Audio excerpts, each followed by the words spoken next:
Hi welcome all to tech hub YouTube channel. So ഇന്നത്തെ സെഷനിൽ നമ്മൾ ഡിസ്കസ് ചെയ്യാൻ പോകുന്നത് വരാൻ പോകുന്ന അസിസ്റ്റന്റ് മോട്ടോർ വെഹിക്കിൾ ഇൻസ്പെക്ടർ അതേപോലെ തന്നെ വർക്ക്ഷോപ്പ് ഇൻസ്ട്രക്ടർ മെക്കാനിക്കൽ എക്സാമുകൾക്ക് വളരെ ഇമ്പോർട്ടൻ്റ് ആയിട്ടുള്ള ഒരു സബ്ജക്റ്റ് തന്നെയാണ് fluid mechanics and hydraulic machines. So നമ്മൾ ഇന്നത്തെ സെഷനിൽ ഫ്ലൂയിഡ് മെക്കാനിക്സിലെ കുറച്ച് ക്വസ്റ്റ്യൻസുകളാണ് നമ്മൾ എന്ത് ചെയ്യാൻ പോകുന്നത്, ഡിസ്കസ് ചെയ്യാനായിട്ട് പോകുന്നത്. ഓക്കെ, സോ നമുക്ക് ഓരോ ക്വസ്റ്റ്യനിലേക്ക് പോകാം. So question number 1.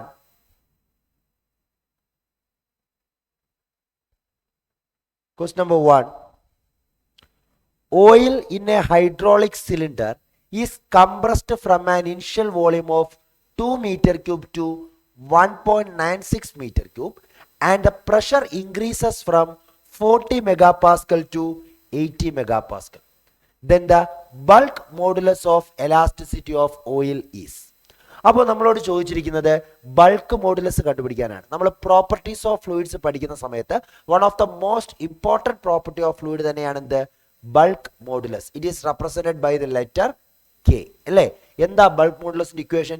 It is given by the equation minus V into D P divided by D V അല്ലേ. ഈ ഒരു ഇക്വേഷൻ യൂസ് ചെയ്ത് നമുക്ക് എന്ത് കണ്ടുപിടിക്കാം, ബൾക്ക് മോഡുലസ് കണ്ടുപിടിക്കാം. Where V is the initial volume, dp is the change in pressure and dv is the change in volume.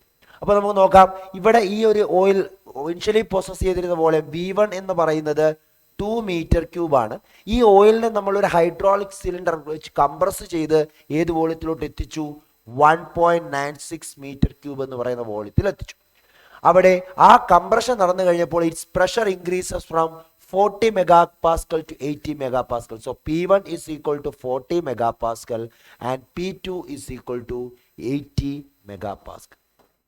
So we need to find out the value of bulk modulus. So which is equal to minus V into dP means change in pressure, which is equal to P2 minus P1 divided by dV. എന്താണ്, final volume minus initial volume. Okay, so which is equal to minus V1 എത്രയാണ്, V1 2 into P2 minus P1. P2 എന്ന് പറയുന്നത് 80 ആണ്, P1 എന്ന് പറയുന്നത് 40 ആണ്. So 80 minus 40. ഞാൻ unit mega പാസ്കലിൽ തന്നെ കൊടുക്കുകയാണ്, കാരണം നമുക്കിവിടെ ബൾക്ക് മോഡുലസ് കണ്ടുപിടിക്കാൻ ചോദിച്ചിരിക്കുന്ന യൂണിറ്റ് എന്തിൽ തന്നെയാണ്, മെഗാ പാസ്കലാണ്. നമുക്കറിയാം the unit of bulk modulus and pressure should be same. നമ്മൾ പ്രഷർ ഏത് യൂണിറ്റിലാണോ കൊടുക്കുന്നത് അതേ യൂണിറ്റിൽ തന്നെയാണ് നമുക്ക് എന്ത് കിട്ടുന്നത്, ബൾക്ക് മോഡുലസ് കിട്ടുന്നത്.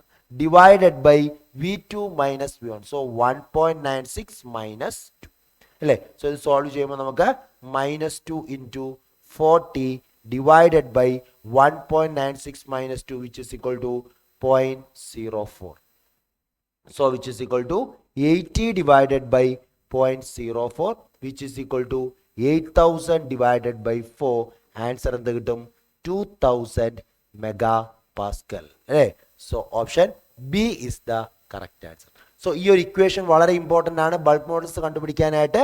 In terms of volume we have to use the equation minus V D P by D P. ഇനി ഇതേപോലെ ഡെൻസിറ്റിയുടെ ടേമിൽ നമുക്കൊരു ഇക്വേഷൻ ഉണ്ട് ബൾക്ക് മോഡുലസ് കണ്ടുപിടിക്കാൻ. എന്താണ് ആ equation? K is equal to initial density into change in pressure divided by change in density. ഈ equation use ചെയ്ത് നമുക്ക് ബൾക്ക് മോഡുലസ് കണ്ടുപിടിക്കാൻ സാധിക്കും. അപ്പോൾ ഈ രണ്ട് ഇക്വേഷൻസും നോട്ട് ചെയ്തിരിക്കുക. First equation is in the form of change in pressure and volumetric strain ആണ്. Second equation is in the form of change in pressure and ഡെൻസിറ്റിയുടെ വേരിയേഷനിലാണ് ഇക്വേഷൻ ഉള്ളത്. രണ്ടും നോട്ട് ചെയ്ത് വെച്ചിരിക്കുക. ക്ലിയർ ആണല്ലോ. ഒരു ഡയറക്റ്റ് ക്വസ്റ്റൻ ആണ് ബൾക്ക് മോഡുലസിന്റെ. ഒന്നുകിൽ ആ ഇക്വേഷൻ നമുക്ക് ഡയറക്റ്റ് ആയിട്ട് ആ ഇക്വേഷൻ ചോദിക്കാം, അതർവൈസ് അത് ആ ഇക്വേഷൻ വെച്ച് ഡയറക്റ്റ് സബ്സ്റ്റിറ്റ്യൂഷൻ ഉള്ള പ്രോബ്ലംസ് ആയിട്ടും ചോദിക്കാം. ഓക്കെ ആണല്ലോ, ക്ലിയർ? അങ്ങനെയാണെങ്കിൽ ഞാൻ അടുത്ത ചോദ്യത്തിലേക്ക് പോവുകയാണ്. ക്വസ്റ്റ്യൻ നമ്പർ 2 എന്താ പറഞ്ഞിരിക്കുന്നത്? Question number 2 1 liter of a certain fluid weighs 12 Newton. What is its specific volume? അപ്പോൾ നമ്മളടുത്ത് ചോദിച്ചിരിക്കുന്നത് specific volume കണ്ടുപിടിക്കാനാണ്.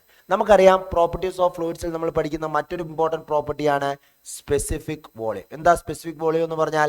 It is defined as the ratio of volume to mass. Volume by mass, ഇതിനെയാണ് നമ്മൾ എന്തെന്ന് പറയുന്നത്, specific volume. അപ്പോൾ നമുക്കിവിടെ volume തന്നിട്ടുണ്ട്. എത്രയാ? 1 ലിറ്റർ അല്ലേ. വോളിയം എന്ന് പറയുന്നത് 1 ലിറ്ററാ. 1 ലിറ്റർ എന്ന് പറഞ്ഞാൽ എത്രയാ?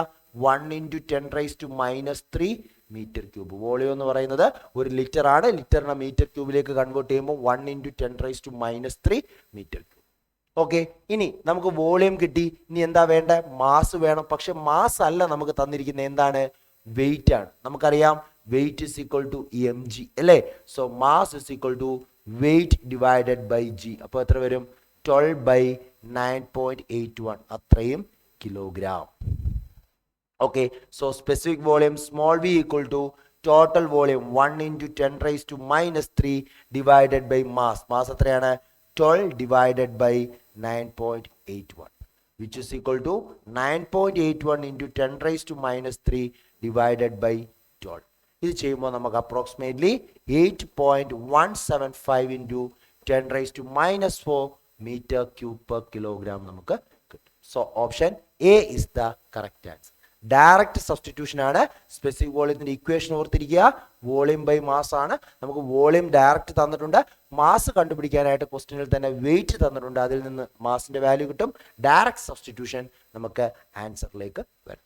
ക്ലിയർ ആണല്ലോ? ഓക്കെ, അങ്ങനെയാണെങ്കിൽ നമുക്ക് മൂന്നാമത്തെ ചോദ്യത്തിലേക്ക് പോകാം.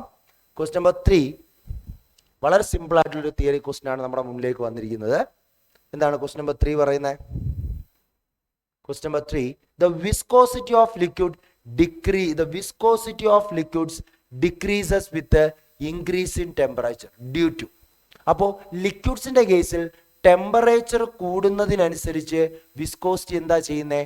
കുറയുന്നു. അതിനുള്ള കാരണമാണ് ചോദിച്ചിരിക്കുന്നത്. Option A decrease cohesive forces, option B increased cohesive forces, option C decreased molecular momentum transfer, option D increased molecular momentum transfer. അപ്പൊ നമുക്കറിയാം വിസ്കോസിറ്റി എന്ന് പറയുന്ന പ്രോപ്പർട്ടി ലിക്വിഡ്സിൽ ഉണ്ടാകാനുള്ള മെയിൻ റീസൺ ആരാണ്?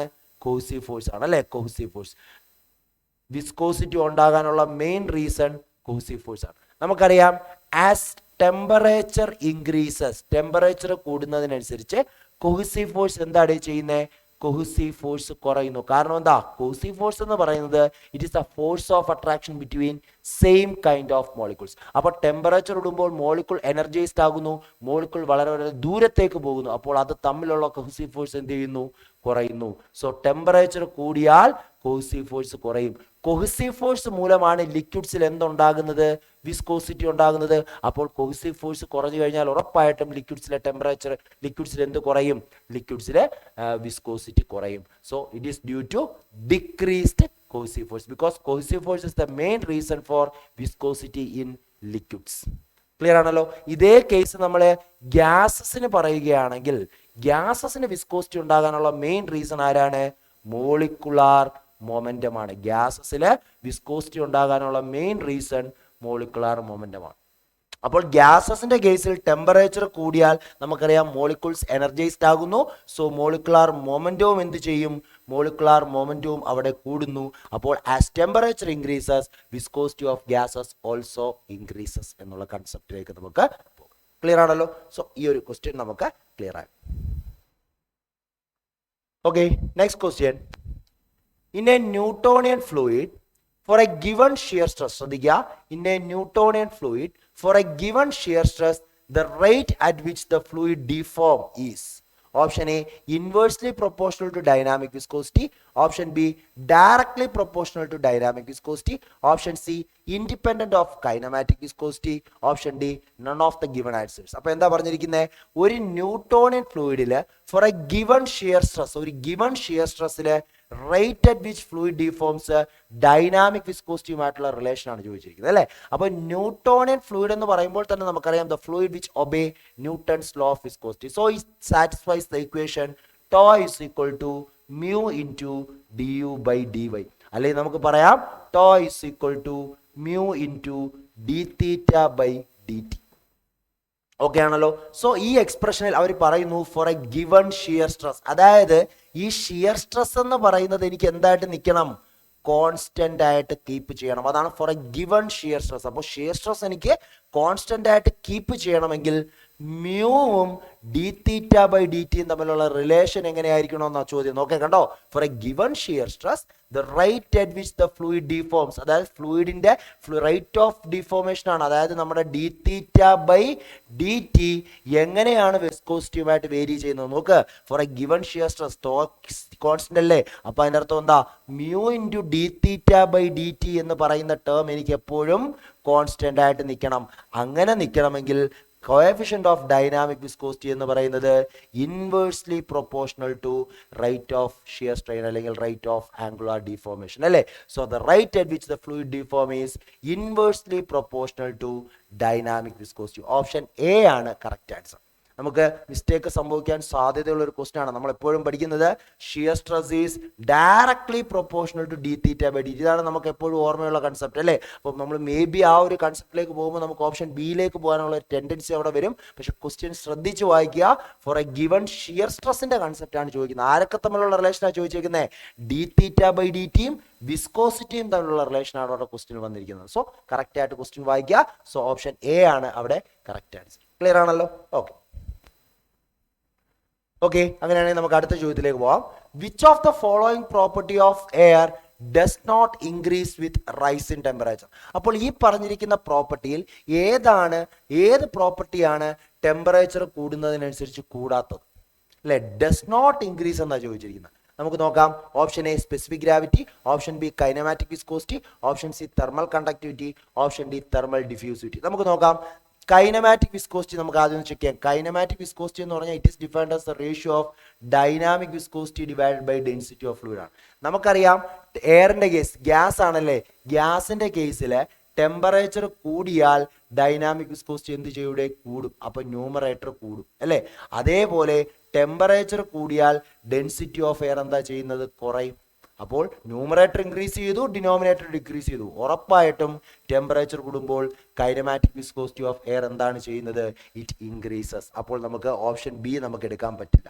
ഇനി തെർമൽ കണ്ടക്ടിവിറ്റിയുടെ കേസ് നമുക്കറിയാം. Thermal conductivity of a gas is directly proportional to എന്താണ്, ടെമ്പറേച്ചർ. ടെമ്പറേച്ചർ ഇൻക്രീസ് ചെയ്താൽ തെർമൽ കണ്ടക്ടിവിറ്റി എന്ത് ചെയ്യും, ഗ്യാസിന്റെ ഇൻക്രീസ് ചെയ്യും. ബിക്കോസ് നമുക്കറിയാം നമുക്ക് കണ്ടക്ഷൻ, ഗ്യാസ് കണ്ടക്ഷൻ നടക്കുന്നത് മോളിക്കുലാർ കൊളിഷൻ വഴിയാണ്. അപ്പോൾ ടെമ്പറേച്ചർ കൂടുമ്പോൾ മോളിക്കുലർ എനർജൈസ്ഡ് ആവുന്നു, മോളിക്കുലാർ കൊളിഷൻ കൂടുന്നു. അതുകൊണ്ട് തന്നെ തെർമൽ കണ്ടക്ടിവിറ്റി എന്ത് ചെയ്യും, കൂടും. അപ്പോൾ അതും എന്ന് നമുക്ക് ഓപ്റ്റ് ചെയ്യാൻ പറ്റില്ല. ചോദിച്ചിരിക്കുന്നത് ഡസ് നോട്ട് ഇൻക്രീസ് ആണ്, ശ്രദ്ധിക്കുക. അടുത്തത് തെർമൽ ഡിഫ്യൂസിവിറ്റി. നമുക്കറിയാം ആൽഫ ഇസ് ഈക്വൽ ടു എന്താണ്, കെ ബൈ റോ സി ആണ് അല്ലെ. Alpha is equal to K by rho C ആണ്. ടെമ്പറേച്ചർ ഇൻക്രീസ് ചെയ്യുമ്പോൾ thermal conductivity of air increase ചെയ്യും, നമുക്കറിയാം. അതേപോലെ തന്നെ ടെമ്പറേച്ചർ ഇൻക്രീസ് ചെയ്യുമ്പോൾ ഡെൻസിറ്റി ഓഫ് എയർ എന്താ ചെയ്യുന്നത്, ഡിക്രീസ് ചെയ്യും. അപ്പോൾ തെർമൽ കണ്ടക്ടിവിറ്റി കൂടി, ഡെൻസിറ്റി കുറഞ്ഞു. ഉറപ്പായിട്ടും തെർമൽ ഡിഫ്യൂസിവിറ്റി എന്ത് ചെയ്തിരിക്കും, ഇൻക്രീസ് ചെയ്തിരിക്കും. അപ്പോൾ സി ഡിയും നമുക്ക് ഓപ്റ്റ് ചെയ്യാൻ പറ്റില്ല. സോ നമുക്ക് ഓപ്ഷൻ എയിലേക്ക് പോകാം. Specific gravity. എന്താ സ്പെസിഫിക് ഗ്രാവിറ്റി എന്ന് പറഞ്ഞാൽ density, specific gravity of air. നമുക്ക് ഏതൊരു ഫ്ലൂയിഡിന്റെ സ്പെസിഫിക് ഗ്രാവിറ്റി എന്ന് പറഞ്ഞാൽ എന്താണ്, density of fluid divided by gas ആണ്. ഡെൻസിറ്റി ഓഫ് എന്താണ്, എയർ ആണ് അല്ലേ. So specific gravity of air എന്ന് പറയുന്നത് നമുക്കറിയാം അത് എപ്പോഴും എന്താണ്, 1 ആണ്. അത് ടെമ്പറേച്ചറിനനുസരിച്ച് സ്പെസിഫിക് ഗ്രാവിറ്റിക്ക് ചേഞ്ച് ഇല്ല എയറിൻ്റെ. അപ്പോൾ നമുക്ക് ഓപ്ഷൻ എ ആയിട്ട് തന്നെ എന്ത് ചെയ്യാം, ഓപ്റ്റ് ചെയ്യാം. ക്ലിയർ ആണല്ലോ? Okay okay. സോ അങ്ങനെയാണെങ്കിൽ നമുക്ക് ഇന്നത്തെ സെഷൻ ഇവിടെ വൈൻഡ് അപ്പ് ചെയ്യാം. സോ വർക്ക്ഷോപ്പ് ഇൻസ്ട്രക്ടർ മെക്കാനിക്കൽ, അതേപോലെ തന്നെ AMVI ഓഫ്ലൈൻ ക്ലാസ്സുകൾ ടെക് ഹബിൽ അവൈലബിൾ ആണ്. സോ കോഴ്സ് ഡീറ്റെയിൽസ് അറിയേണ്ടവർ താഴെ കാണുന്ന നമ്പറിൽ കോൺടാക്ട് ചെയ്യുക. ഇനിയും ഇതേപോലെയുള്ള ഇൻഫോർമേറ്റീവ് വീഡിയോസുമായി നമുക്ക് അടുത്ത സെഷനിൽ വീണ്ടും കാണാം. Then thank you.